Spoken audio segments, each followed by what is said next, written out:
হিররাতুন মানে বিড়াল, আর হুরায়রা মানে ছোট্ট বিড়াল। তো উনি বিড়াল পালতেন, বিড়াল নিয়ে দুষ্টামি করতেন। আমাদের অনেকে শখ আছে, ঘরে আমরা বিড়াল পালি। তো উনি একবার ঢোলা জামা, জুব্বার আস্তিনের মধ্যে বিড়াল নিয়ে রাসূল সাল্লাল্লাহু আলাইহি ওয়াসাল্লামের কাছে আসছেন। আল্লাহ রাসূল দেখলেন যে আবু হুরায়রা বিড়াল নিয়ে দুষ্টামি করতেছে। তো আল্লাহ রাসূল সাল্লাল্লাহু আলাইহি ওয়াসাল্লাম রসিকতা করে, মজা করে ডাক দিলেন, ইয়া আবা হুরায়রা, এই বিড়ালের বাবা। আসলে নাম কি ছিল? আব্দুর রহমান। টাকা দরকার ছিল ইয়া আব্দুর রহমান। এটা না ডেকে রাসূল সাল্লাল্লাহু আলাইহি ওয়াসাল্লাম মজা করে বললেন, ইয়া আবা হুরায়রা, হে বিড়ালের বাবা।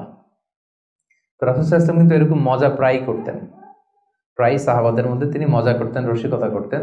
তবে এটা হালাল রসিকতা ছিল, হালাল এন্টারটেইনমেন্ট।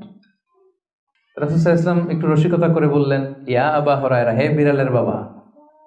তখন থেকে আবু হুরায়রা রাদিয়াল্লাহু তাআলা আনহুকে সবাই আব্দুর রহমান না বলে বিড়ালের বাবা বলে ডাকতে শুরু করলো। সুবহানাল্লাহ। এবং উনি নিজেও এটা নিজের